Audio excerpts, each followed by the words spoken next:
Hello, everyone, and welcome to this week's episode of Sneak Attack. I'm Reed, your host and DM of this original D&D adventure. To my left, we have... Fuck you. Bren. Milo.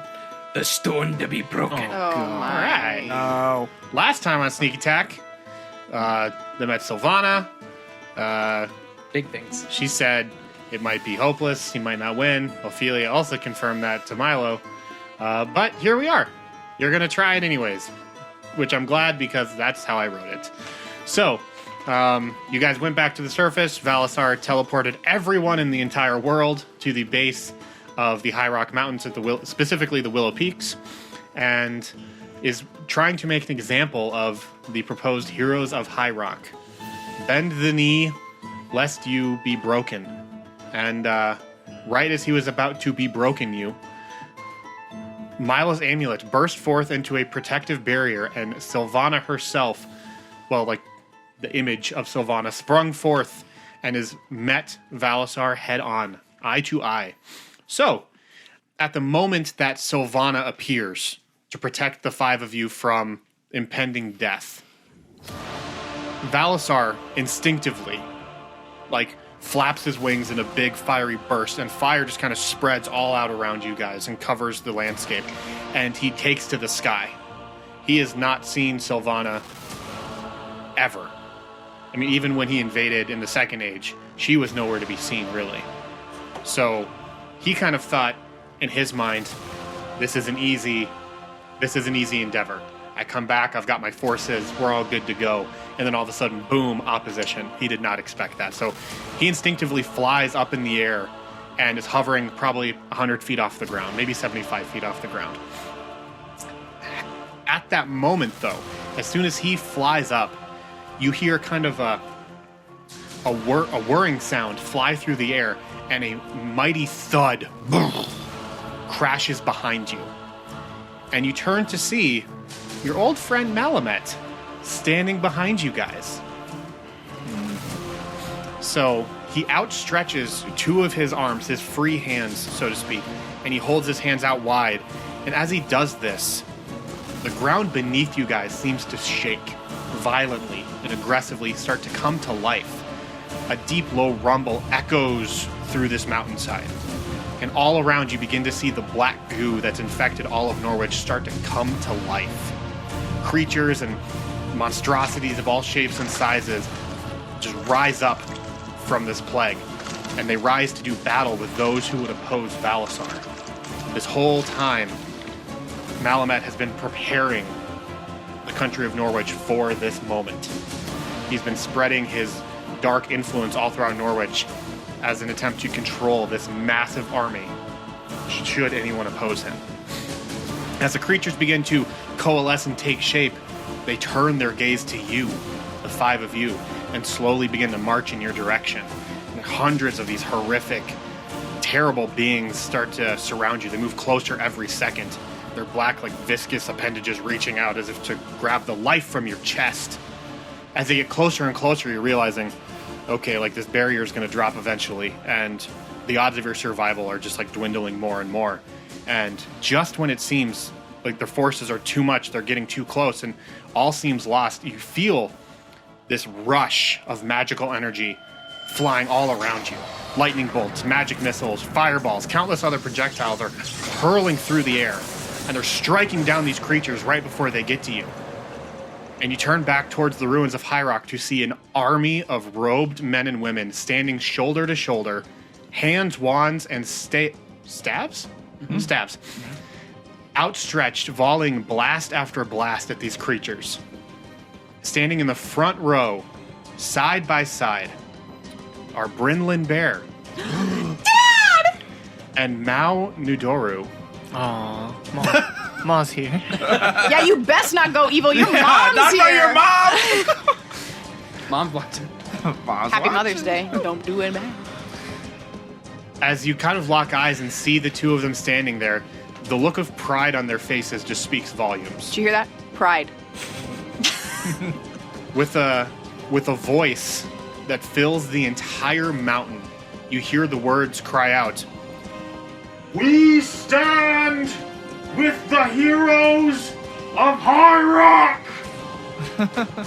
And thousands of armed warriors charge past these wizards. Weapons, It's like Lord of the Rings. a little bit. Dumbledore's army.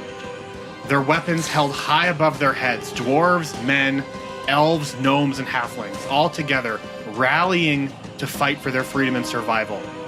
While many of these warriors are armored, a surprising number of them are unarmored, choosing a blade or a hammer over a shield and running with this kind of reckless abandon. Unconcerned for their own safety or protection, Graic, you immediately recognize these soldiers as fellow barbarians, charging in with a zeal that would make Melius proud. They collide head on with these foul abyssal creatures, and they begin to fight with rage and determination, hitherto unseen in Brannis. You feel the burning deep in your chest The rage. when you see all of your barbarian kin run towards these creatures.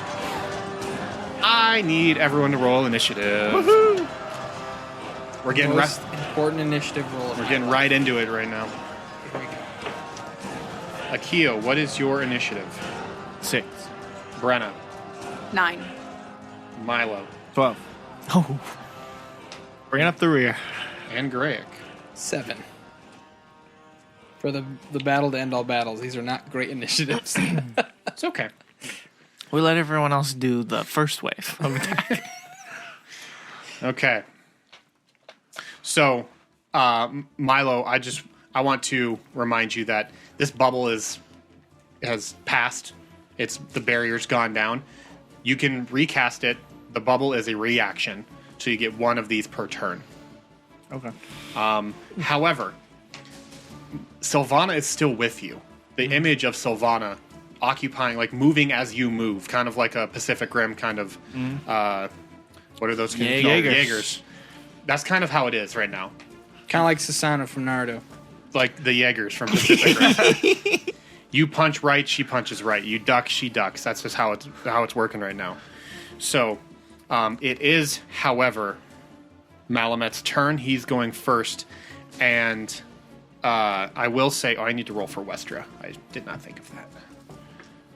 Oh, she rolled a 1. Well, So your bubble has HP. I have that listed on there for you. So if the bubble breaks, then there's nothing you can do for that turn. Make sense? yeah. Okay. So Malamet is going to go first, and he is going to, with one hand still outstretched, close his other free hand and pick up this massive boulder that's sitting on the mountainside. And he's going to pick it up and just slam it down into the 5 of you. Okay. A 19 to hit. The rock is so big. Position-wise, tell me where you're at. So we'll say that you guys are almost like a flying V formation. So I want to know who's at the front, the 2 in the middle, and the 2 on the outside. I'm the closest to Tegan that I possibly can be. Okay, so Sure. Brenna's in the front. I'm right next to her. Okay. I'm one of the people in the back. Okay. I'm the spot that's missing. Okay, so we'll say Westra's in the back with Akio, and Milo, you are next to Graic. Okay. Brenna's at the very front. She's the tip of the V. Yep. Quack. Quack. Quack. Quack. Quack. Quack. Quack. Quack. So he's going to slam that rock down and try and hit the 3 of you, Graic, Milo, and Brenna. Okay. Can So- I use the reaction now, or do I have to wait? You certainly can. Okay, I'm gonna use that. Okay, so as he takes his free hand with the boulder in it and smashes it down, a magical barrier forms instantly, and Milo kind of puts his hands up to prevent, like, instinctively. And as he does that, the image of Sylvana also puts her hands up, and the rock just collides with this barrier and smashes to pieces. And we're going to see how much damage your barrier is dealt. Because I have one that's protection and then a shield, Correct. and one's an action, one's a reaction. Correct. Okay. So, the protection is more of just like a barrier to where people can go around it, fire through it. But the shield is a full encompassing bubble that protects you from nothing can get in or out. So if you're going to want to do anything, you're going to have to drop it. Okay. So that is 42 Okay. bludgeoning damage on the shield. And I believe the shield has an HP of 100, right? 50. Oh, 50. 100 for the... Correct. Yeah. Yeah, okay. I knew I gave one of them 100. So right away, this barrier like blinks with light and then starts fading. You can see it start to flicker like a bad fluorescent light in a hospital hallway. And you can tell it's already starting to lose a lot of its luster.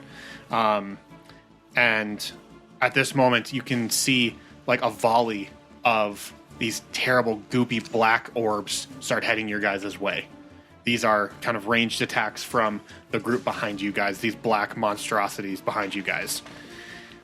Just to be clear, this is like a battle of epic proportions. It's not like there's a dozen of these goopy things in front of us. There are hundreds of these things, and they're all clashing with the barbarians and the other soldiers that are running past you guys. Got it. So while you guys are standing on your like more elevated platform, there's a whole siege happening behind you guys. How far, like distance between front line and us?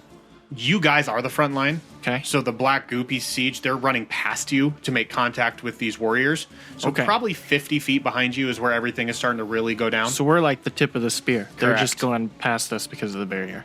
Correct. Well, and also they see, like, if they don't focus on the larger threat, Right. they themselves will get overrun. So they need to try and reduce the numbers as quickly as possible. Okay. I think in their minds they were hoping this would be an easy show of force. Everyone would submit. We'd be good to go. Ah, So, okay, yep. These volleys do hit, and so I'm going to roll some damage on this barrier again right quick. 16 on the barrier. Mm-hmm. Okay, so 8 of it is absorbed by the barrier, but at that point, the bubble fades. And I need all 3 of you, Milo, Brenna, and Greg, to roll me dexterity saving throws. DC 15. You don't have to, Akio. You're out of the initial blast. nope, 7. 6. 23. Just barely. Okay.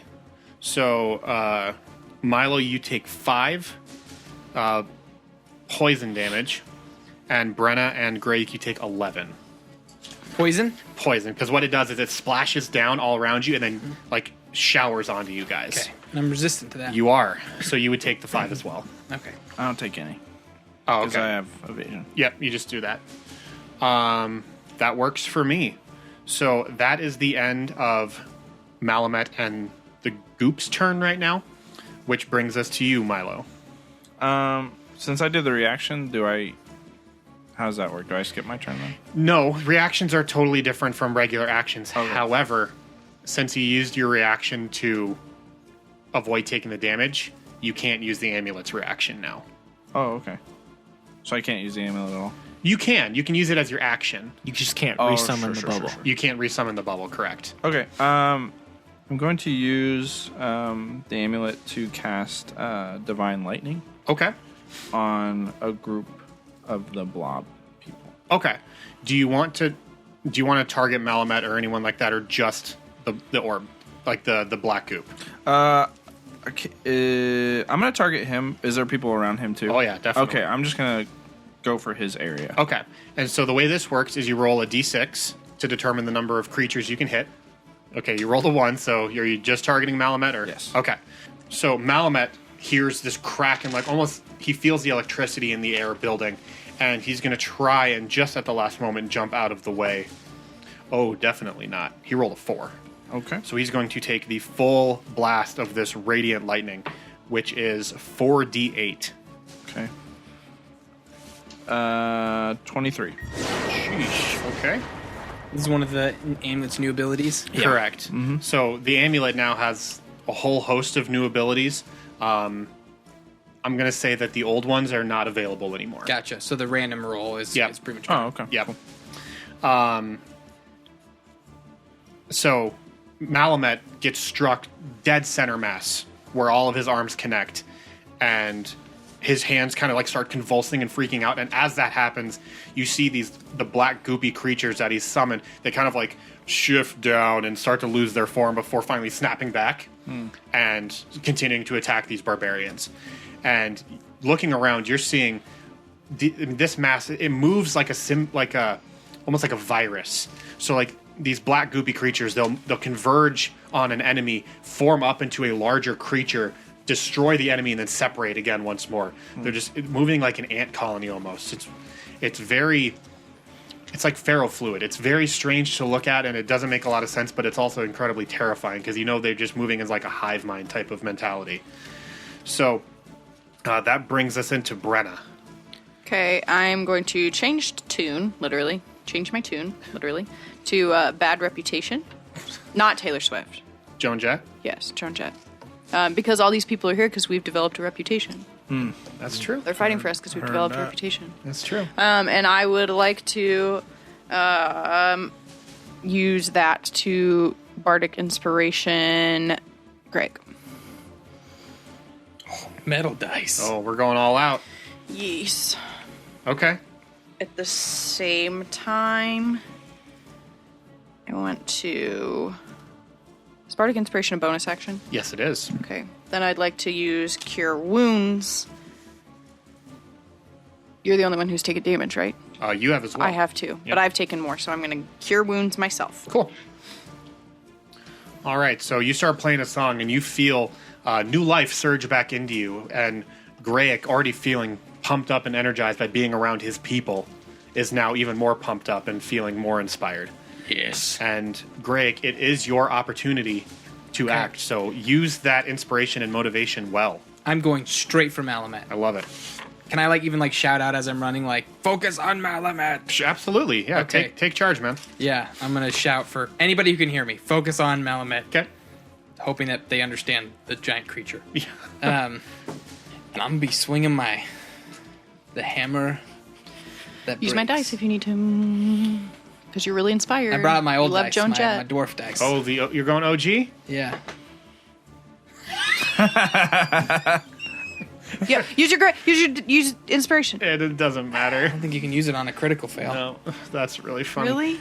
And you're not attuned to this hammer either. I've literally thought to myself, what would happen if you were to just like crit fail and lose this hammer? I thought as well too. Screw you, old dice. You're going back in the box. And So you're you're going gonna back. lose this hammer, You have so you're betrayed gonna have nothing. Fool me once. You're not going to lose the hammer. It's fine. Stop hitting yourself. Stop hitting So, yourself. Greg, you shout at this creature. You're trying to I get did that. everyone At least I- everyone around yeah. you to rally towards, focus their fire. And as you start to run forward, you realize that some of the black goop that landed from the volley has like latched itself to your leg.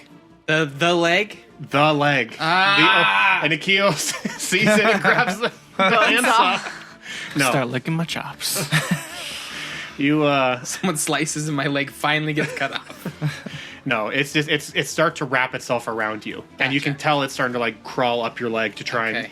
assume more of you. That unfortunately ends your turn. Yep. Sorry, bud. It's all right.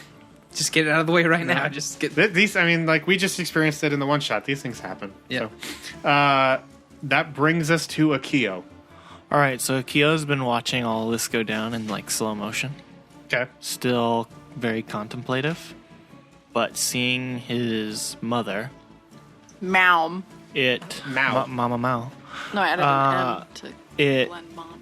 Oh, It made him remember that he has something worth fighting good. Yay! God. So, and we're as like in this scene, everything's happening slow mo. He sees his mom casting spells, has purpose again. Everything's back at normal speed. Okay. He's gonna Very Saving Private Ryan. yeah, I love it. yeah. You won an Oscar for this. Me too. That'd be That movie didn't win an Oscar, know. so Shakespeare in Love, the better film that year. Okay, it was a good movie though. Not that good. Okay, well, I'll Eldritch Blast the. I'll focus on Malumet since that's what Greg said. Okay. See, you are helping this round. I did something even though I critically failed. That's Oh, that was the a most bad I could one. ask for. 12. Okay. 12 is unfortunately a miss. Yeah. So, I think at that moment you see Greg struggling to move forward. Whatever, he was so compelled to run forward, and then all of a sudden he seems frozen in place, and you are concerned that maybe something's wrong with him. And you go to cast this, but your mind's not really at full attention right now. And so it zips past and flies up further up the mountain. Unfortunately, unable to hit. So it is Westra's turn. And this whole time, that you guys have been fighting and everything, you see her hands just clench tight. The light in her chest is beaming bright blue. And right at that moment, Akio, as your Eldritch Blast flies past, you see another volley of this black goop start heading your guys' way. And you guys are preparing for the worst because you know you've got no barrier at all to count on right now. Mm-hmm. And just at the last minute, Westra steps forward and extends her hand out towards the sky, and all of the black goop that's lobbed at you just like disappears past you guys. And then about half a second later, you see them all fly back the other direction into this group, and we're just gonna roll like a base damage here. Really good roll. Holy crap. 18, 28, 20, 34 like damage, and you see just a whole host of these like demonic controlled creatures just get wiped out. And they explode into like black bubbly goop and let out this horrible scream as they die. And Westra just kind of looks around, and she's very satisfied with herself because she knows she can't do much beyond that right now. So, okay. So, after hearing Grayek's inspirational, direction towards the rest of the group, another volley of magical blasts rains down upon your foes, except this time targeted specifically at Malamet. So I'm going to see how much they hit for and if they do any damage. Those were not great rolls, but we'll see what happens. Okay, that's not bad. So you just start to see fireballs and magic missiles and other kinds of just magical effects cascade off this guy, and he just like starts twitching and reacting very, very violently to it. And once again, you see the black army that he's cast forth to start to slump down into the ground before shooting back to life and restoring that connection. However, the armies of Valisaar have not sat idly by. You start to see these winged demonic creatures as black as night take to the skies and begin to volley their own death and destruction down from above. This largest, massive dragon-like creature. Not an actual dragon. It's a dragon-like. It's a dragon-like Dementor. It's kind of like a mix between a Dementor and a Wyvern, yeah. Okay. And so it swoops down at these charging barbarians and breathes this purple fire breath that scorches everything in its path. There is like literally nothing left. Not bones, rocks, weapons. It's just scorched earth gone. It's terrifying. And a huge contingent of barbarians just gets wiped out. So that's not good. That is the end of this round of combat. And we will start back over at the top with Malamet. And once again, he is not very pleased at the five of you standing there, and he is going to grab another rock nearby and try and slam it down on the five of you. Okay, that was not a great roll. Does a 16 hit? No. Like your collective ACs? Yes. Yes. Okay. Can I use my reaction? The round has started over, so if you want to use the bubble, you can now. Yeah. Who did it hit yours? No, didn't hit me. I'm gonna use it. Yeah. Okay. So we're gonna roll some damage and see if the bubble is able to sustain itself. So right now, the challenge that Milo's facing is: do I attack the creature, and attack even Valisaar, who's still just kind of flying in the air, directing the battle, or do I save my friends, thus extending the battle, kind of thing? That was a big roll.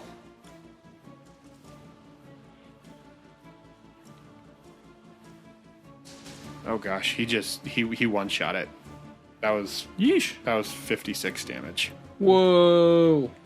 So you guys are going to take some bludgeoning. You guys take 6 bludgeoning damage as this rock just blasts this. I rolled really, really high.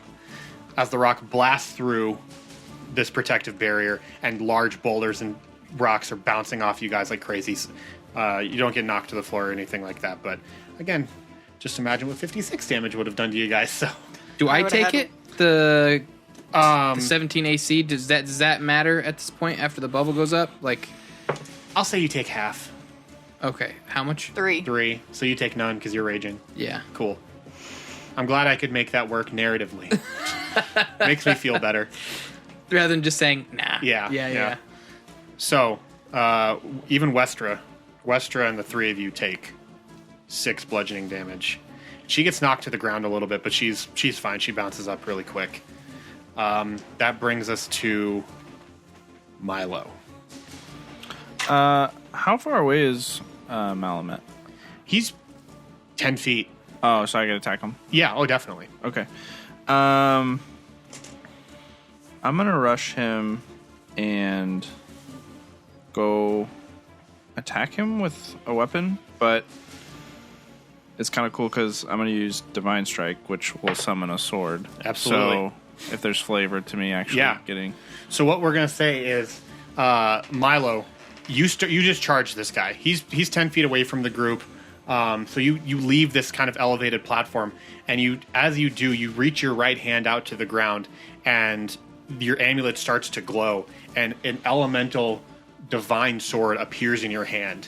And along the way, Sylvana is also making this action, and a giant divine sword appears in her hand as well. And you're kind of like dragging it along the ground, creating dust behind you as you're running. And right as you get to him, you swipe upward and try and go right for one of his the leg that he's supporting himself on. So go ahead and roll the attack. 19 to hit. 19 is a hit. Okay. So let me know what I can do with this, because it says can attack up to 3 times. Correct. But then 2 different weapon damage there.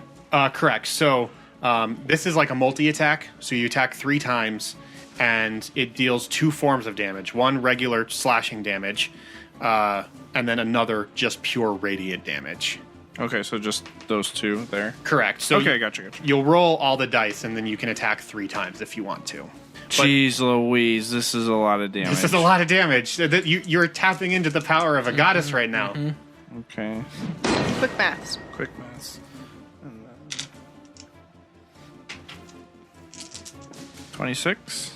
So as you kind of take the blade to the standing leg of Malvin, the one that he's supporting his weight on, and very slowly pull it back towards you, and you cut through the flesh like it's butter. That radiant sword is just piercing through even the hardest outer shell of this purely evil creature. Deal at 26? Yeah. All right, attack again if you want. I mean, why wouldn't you? I'm Lucky. gonna luck it. Yeah, he crit failed, but again, the best person to have this amulet right now. 23. That is a hit. 43 damage. Okay. Oh my gosh. I'm gonna roll again. Yep. 11. 11 is actually a miss. Thank God for this guy. So, yeah, you just dealt him 79 damage. That's the way. And as you stab through his leg the second time, you find a major artery. And as you pull through, you're pulling muscle and bone and everything through with it. His leg almost starts to like snap inward, and he's just barely hanging on to the support that he has on that arm. And he has to drop both of his hands to the ground just to stabilize himself for a moment. And all around the battlefield, the black goop just whoosh, like turns into liquid and just sustains itself. And then for a moment, everything is calm until he regains his composure and stands back up and opens both of his hands, and then the army rises back once more and begins attacking again. Yeah, that sword is dope. Yo. It is awesome. That sword is Keep dope. that in your pocket. So, moving right along, that brings us to Brenna. So Malamet's eyes are in his hands. Correct. Can I use Andrea and try and blind him I love it. by aiming for I That's certainly cool. hope you can. Jesus, take the wheel. 17. 17 is a hit. Oh, God bless America. So he's blind. Wait, He has to roll to save. Yep. Yeah. And what's it's Constitution or Wisdom? I forget what I made it. Let me look at my... Well, it's the same as it's Constitution. Okay. He's very constitutional. I know. He loves all those amendments. Oh, but he rolled a 2! God bless America. And Jesus, thanks for taking the wheel. Papa bless. That's max damage at a 13. And he's blind? Yeah. In that hand. In that hand. Okay. I love it. 13. And then I want to, as my bonus action, healing word, Akio. Aww. 7. Nice. Excellent. What's up? Thanks. Excellent turn, Brenna. So, this arrow sinks directly under the eyeball of this hand, right where like the eyelid closes, and he lets out this horrible, deep, low bellow, and his hand just like goes numb, just falls to the ground like he's been sleeping on it under his pillow. And all of a sudden, the entire south half of the battlefield just collapses. All of that dark goop, everything is just gone. That's Sweet. awesome. It just evaporates, and so Nice. yeah, Thanks. that Makes me was feel pretty good. That was very well done. That brings us to Graic. Okay. About the hammer, Yep. the sundering ability. Yes. Do I have to roll for that? Because it just says, as an action, strike the earth with a mighty blow and uproot the very foundation underneath your feet. Is that like just an ability, or is it a? It's Do I have to roll an attack on the earth? they or- have to avoid. It's like a saving throw for them. Oh, okay. Did I not give you a DC for that? Oh, I apologize. There is a DC for that. Oh, like a preset DC? Yeah. Okay. Cool. So yeah, I'm gonna do that, and I'm gonna aim at the one leg that he's standing on. Okay. Like because I think you said. It's just barely hanging on. Yeah, I'm gonna direct it because it's a 50-foot line. Yep. Out in front of you. Yeah. Provided that I'm not like gonna hit my buddies. No, you can. So you can move forward and stand next to Milo. Okay. And then I'm gonna strike the earth with this hammer. Okay. I'm gonna give. You picked it up right away. With what? I'm going. What did you say? Don't worry about it. Okay. I'm going to give him disadvantage on this roll because Cool. he's got one arm asleep, one arm practically cut in half, and it's so it's a dexterity saving throw. You can write down DC 15 if you want. I just Okay. forgot to add that. I apologize. No worries. Oh, one was a natty 20, but one was a 6. So with disadvantage, that's a 5 because he has a -1 to dexterity, Okay. and he is going to take the full force. What kind of damage is this, Greg? 3d10 bludgeoning. Okay. Oh, I had 2 bad rolls, 1 good one. 15 bludgeoning damage, and I'm gonna go ahead and action surge Okay. and rush in and actually attack with the hammer, and roll the 1d20 that hasn't failed me There so you far go. today. Friggin', hey, I guess 17 to hit. 17 is a hit. He rolled a 7 and still hit. So Okay, I will say too. So you bring the hammer down into the earth, and like a bomb going off underground, the earth just opens up and splits forward 50 feet out in front of you. There's black goop all over the place, and it just gets cast aside like nothing. awesome. And you see, like deep within the earth, this chasm that you formed, and it throws Malamet off to the side. Okay. He's fallen to the ground, and the remaining black goop is now gone away as well. Oh, cool. Just until he regains his Yeah. composure.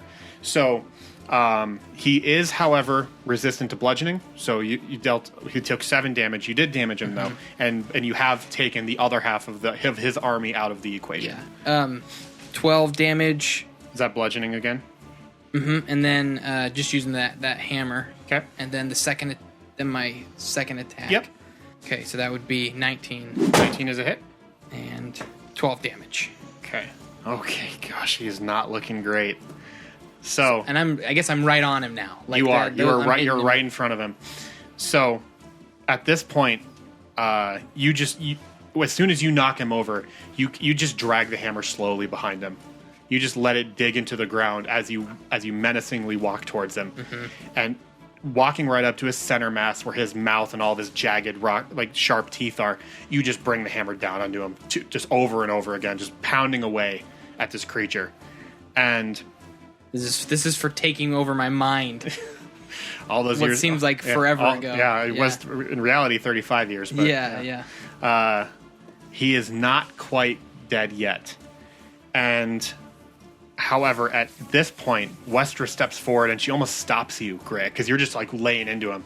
She runs forward and says, "No, we can't kill him yet. We can't do it here. Why not?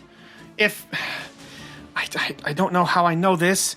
If we kill him here, he'll go back to his home, and he'll be okay. He could come back later. We have to kill him there." Oh no. Take me there. Oh, hold on, I need to get. I'm going all over the place. I'm gonna kill a demon lord. We're gonna kill a demon lord. Oh, you're gonna kill a demon lord? I want to kill a demon lord. I'd like to. Yeah. Greedy. Okay. She just you say that, and she just kind of looks at you wide-eyed, like, "Yes, let's do this." And she starts to close her eyes, and you can see that they're just like her pupils are just glossed over at this point. They almost like roll to the back of her head, and you've never seen her do this before. And she closes her hands tight, and instead of a normal like orange or blue light you've seen before, this is like a dark, deep black purple light that is shining forth from her center mass. Going to that nether portal. And she puts one hand out in front of her, very, very slow and deliberate, and a portal opens up, and inside you just see death and chaos and destruction, fire, and the sounds of just horrible screaming and wailing on the other side. And as the portals open, she says, "Now push him through." Push him through. Yeah. Through the portal. Okay. Got it. He's like down for the count. You got to get Gotcha. him through something. He's not going to go willingly. Yeah. Okay. So It's not my. I'm assuming I can't do anything just yet. we're just kind of out of combat for this brief okay. moment. So Can I do like a strength thing then and try and push him in? what I would actually think would be better, since Milo's right there with you, I'm going to say that Milo can assist and use like divine strength Gotcha. to kind of help push this creature through. So Greg, you lower your shoulder right into his center mass, and Milo, sheathing your sword, you just kind of put your hands forward, and it feels almost like your hands aren't even making contact. Like there's this magical air barrier between you and the creature, but it just feels like, pushing a chair into a table. It feels like nothing to you. And I'm like, Yeah. And Greg's like, "I'm doing it." And so right as you get like half of the creature into the portal, you just hear this like almost like all of the air just gets sucked out of the room, and Westra closes her hand, and the portal chops it in half. Yo. And the half that's left in this material world that you can see just starts convulsing and freaking out like crazy. It's one and a half legs are spinning and spiraling and freaking out before finally just like evaporating and turning into dust in front of you, and whoosh, just kind of wisping away in the wind. And all around, this black goop just gets like sucked up into the sky and then turns into an evaporated mist all around you. Got him. That was for Sherwood. That was for sure one. So, Malamet has been defeated. yes! And not just temporarily defeated, permanently and forever defeated. It's part of Greg that really hopes that Death Marrows felt that. Well, it's funny you should say that, Greg. Oh, here comes our best friend. Because at that moment, as the black goop that was covering all of Norwich has now just been cleansed and removed from this world, you're starting to see remnants of green and life start to spring back up, very ever so slowly. It's not like the whole forest just magically reappears. Yeah. But you can see what this ground used to be. And everything just kind of comes to a stop. The flying creatures, everything just kind of halts for a It's a moment. shift in the battle. Absolutely.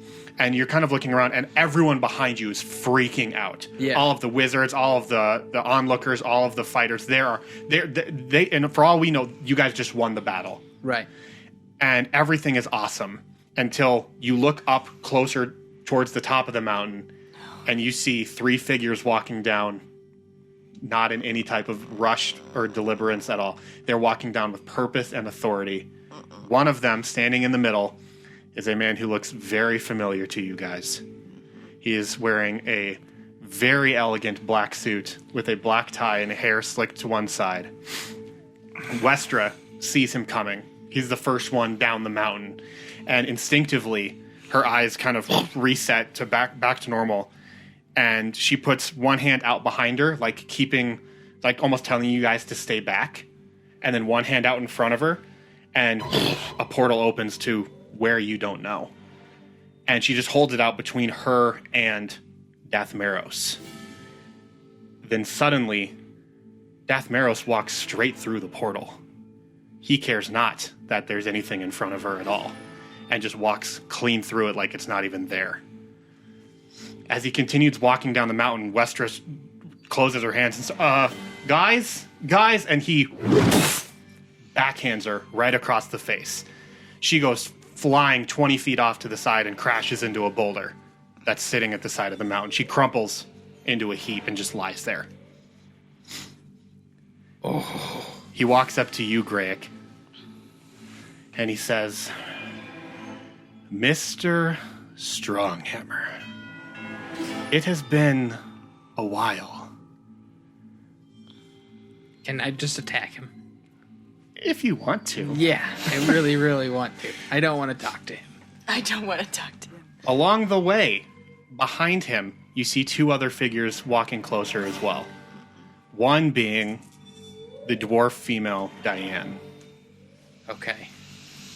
The other being Tegan Brightspire. Okay. Let's do this. Do you hate the most? Dathmeros. Okay. 100%. Okay. 100%. So he sits back and says, "Yeah, it's something, whatever I said." It's been a while. Yeah, it's been a while. Moonbeam. Dathmeros. Okay, I love it. I don't even say anything to him. I just moonbeam. Okay. Immediately. Because I couldn't moonbeam when we were in the plane of the damned. That's true. So you cast down this radiant beam of light, and much like before, he just emerges through it on the other side like it's no big deal. He just ignores it? He ignores it entirely. And he walks up. As he walks forward, he kind of is just like wincing, like stretching out the hand that he used to backhand Westra. Mm-hmm. Just kind of like popping his knuckles a little bit, kind of flexing it back and forth before like resettling. He adjusts his shirt cuffs, kind of fixes his suit jacket a little bit. And he walks up. He's about 10 feet away from you. Says, Greg, I thought you were better than that. After all this time, that's how you greet a friend? A friend? Okay, maybe friend isn't the right word. An acquaintance, Greg. We go back a long ways. You asked for this. You said you'll see me again, and here I am. You don't even want to talk, Greg. Give Sherwood back. No. Sherwood's mine. That's done and over with. You're living in the past, friend. You just killed my brother. Like, killed my brother. And you're next. Greg, look around you. Look, and he gestures up to Valisaar. He's like, you think this is a fight you can win? I do not want to talk. I want to swing my hammer at his face. That's all Greg wants to do. Swing your hammer at his face, Greg. Okay, it's hammer swinging time. It's gonna be like Ragnarok here and break hammer. Critical fail. How am I rolling? Ragnarok. How am I rolling another critical fail? It is like Ragnarok. Can someone give me a D20? None of mine are working. Okay. I'll give you one. No. I'll give you one. As the hammer is about to make contact with his face, he just reaches out and grabs it with his hand. Man. And again, this is a hammer that you saw bust through an ancient celestial prison. Right. With no ease, just like it was nothing. Yeah. And he just stops it with one hand. He goes, Greg, that's not going to work on me. Greg's face is just red. He's not responding. He's just furious. At this point, you see Diane. She knows what you're holding now. She's gotten close enough and she sees what it is. Mm-hmm. She screams your name from across the field and says, that hammer belongs to me, and starts charging you. So I'm going to roll a couple more initiatives real quick. Cool. Are we resetting Nope. this fight? Well, this is just a continuation. We took a little breather. There was a cutscene. Yep. So all the while, I'm going to paint the picture for what else is going along in the siege, because it is not like everything is not over. So the winged creatures are still flying around, because those dark, like fire-breathing creatures were not built from the plague. So they have their own independent movement and everything like that. And they're still lobbying down magical blasts, fire blasts. All the soldiers on the field are still at great risk. And at the moment, it seems like these barbarians are about to be overtaken, because just a huge portion of them just got wiped out by this. What's it called? The not dragon? What'd you call it? Wyvern. The wyvern. The wyvern, This yeah. wyvern-style creature. You hear these hosts of scraws echo through the battlefield as dwarves riding giant eagles swoop into battle. They're firing arrows and casting magical spells and clashing head-on just directly with these beasts. One swoops low right over the 5 of your heads, and Diane freaks out. You guys kind of cower real quick. Dathmeros is unaffected. He doesn't care. Sure. But as he swoops down, you hear a mighty chuckle coming from the dwarf riding it. Looking up, you see the great king of Burgess. Yes! Brigand Stronghammer, weapon in one hand and reins in the other, hoisting his hammer high above his head before bringing it down into the skull of his demonic victim. All around him, dwarves bearing the sigil of all the major holds in Vorstead are flying their own eagles, and they begin to push back the flying forces of Valisaar once more. Dude. So, okay. So here's what's going to happen. We're going to go through one more round of combat right quick. Okay. Malamet is dead, no longer on the battlefield. I didn't have my turn that round. We'll start with you. Okay. That's fine. Okay. I'm gonna Eldritch Blast Diane, Sure. and I forgot when I rolled before that I rolled twice for it. That's true. I forgot that as well. I was thinking Firebolt where I rolled once. Yep. So first one's going to be 18. 18 is a hit. She's gonna take 10. Oh, that's a good Nice. Second one is 18. roll. Miss. JK. 5. Okay. So Diane rushes in and is about to go head first into Greg to knock him off his feet. She just wants to tear him apart to get that hammer. And as she's right ready to lower her shoulder, 2 blasts of magical energy poof poof bounce off her armor and send her toppling backwards. And right as she gets back up and like regains her composure, she takes her hammer in her hands and slams it in the ground. Ooh. And in front of you, whoosh, this 20-foot wall of just earth and rock forms right in front of you and creates a barrier between you and the rest of the group. Spicy. She's got the hammer that builds. Nice. I dig it. So, Spicy. Akio, you are... Oh, not last. Westra is last in the initiative order. And at this point, Westra is finally... She kind of like gasps back to life and picks herself up off the ground. And she looks around terrified for a moment. And her eyes are enormous. It looks like she's just seen a ghost. You're not quite sure what's going on with her. But at that moment... She doesn't say anything. She just opens her hand and casts a portal and jumps through it. Oh. She gone. She gone. So, that brings us to Milo. Tegan's there too? Tegan is there too. I'm gonna go after that guy. Yeah, you are. We don't know which person do we Again, hate the which most? person do you I hate the most? Everyone. RP. This is very emo. Emo time. And I'm going to use the sword again. Okay. Summon that again. I don't know how we're gonna deal with that, Maris. Or not. Or again, Valisaar for that matter. Like, Yeah. Ooh, 27. okay.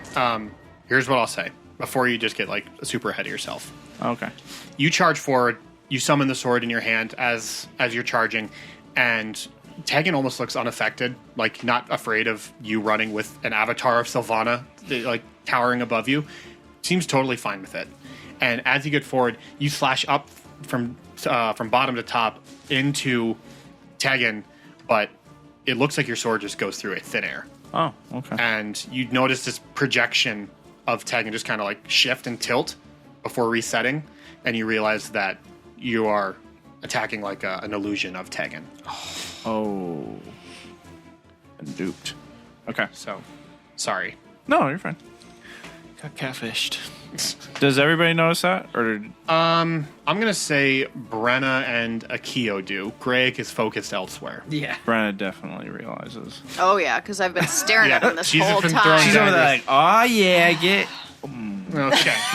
Guess not. Pretty much. That's how I'm feeling right now. Okay, Brenna, it is your turn. Well, I see that. Yeah. I'm not very happy about No. it.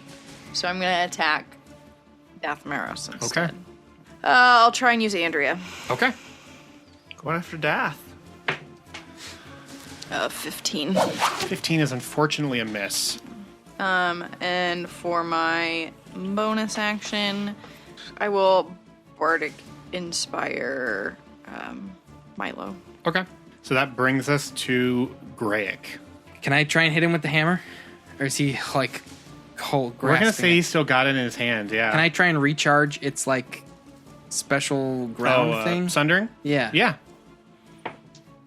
5. Hey, that is exactly what you needed. Can I command a sundering while it's in his hand? You have to be able to strike it. So I'll say you can try to like pry it from his hand. Okay. But that would probably be your action. You should just punch him in the face.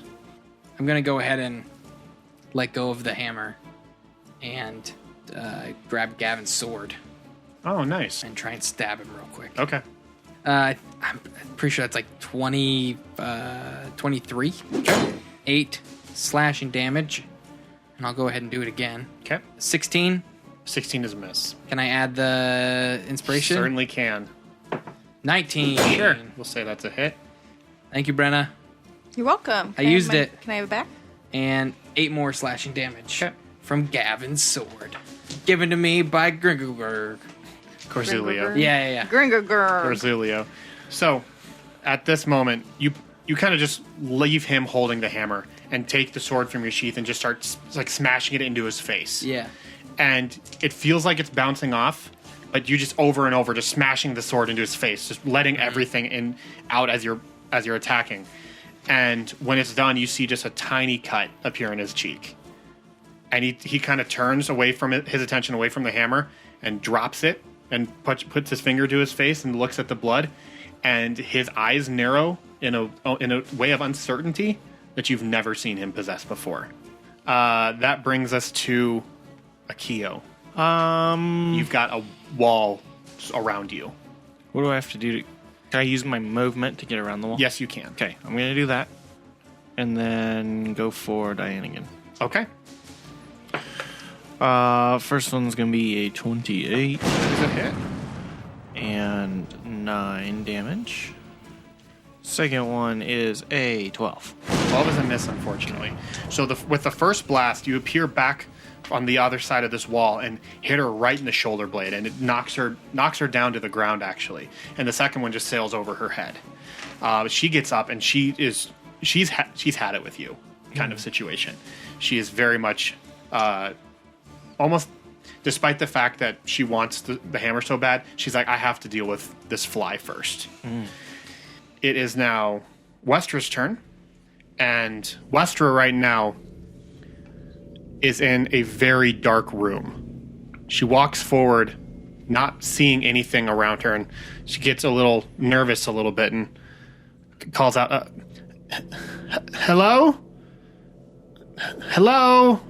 Is there anyone out here? Hello?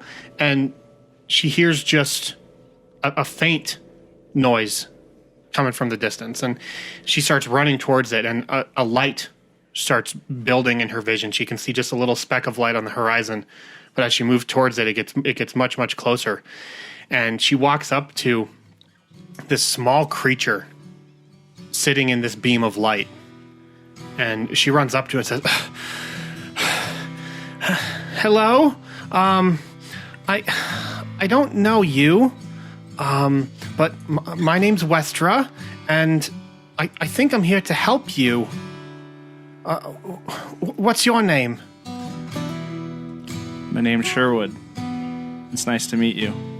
I think I'm ready to go home. Wait. Sherwood Mossbeard.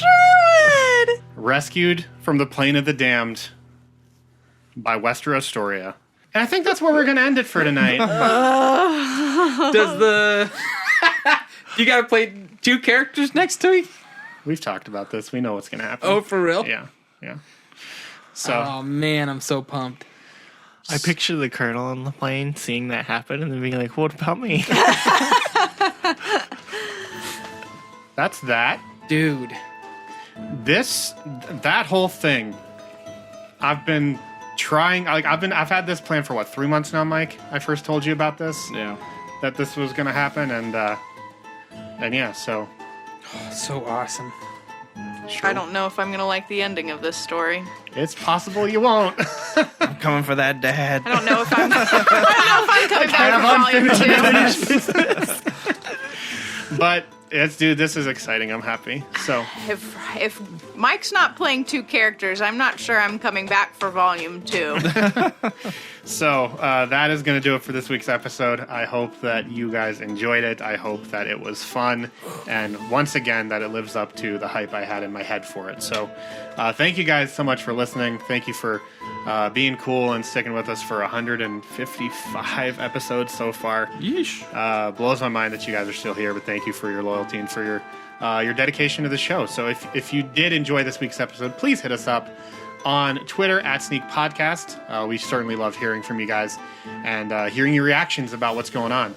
Also, other ways, podcast reviews on iTunes or anything like that. They help us out a ton. Seriously, it means the world if you guys would take the time to go and submit a review. It helps with our placements, our presence in the charts, and hopefully introduces us to some new listeners. So also, huge shout out and thanks, or forever thanks, to our patrons over on patreon.com. Thank you so much for your faithful donations and monetary gifts. Like the fact that you love the show so much that you want to help support it financially means a ton. And it just, the fact that we get to engage with you guys outside of these Wednesday shows by offering the more behind the scenes look at how the show works and who we are as people, we really love that opportunity, and the fact that you are dedicated and committed to seeing this show continue. So thank you guys so much for that. Also, thanks to our friends over at BattleBards, battlebards.com. You can check out their stuff. They got a lot of sweet music and sound effects. But again, that's going to do it for this week's episode. Thank you guys for listening. Thank you guys for being faithful. We love you guys. Going around the table, I'm Reed, your host and DM of this original D&D adventure. To my left, we have Fuck you. Branna. Milo Sherwood. Yeah. And Greg. Thank you, everybody.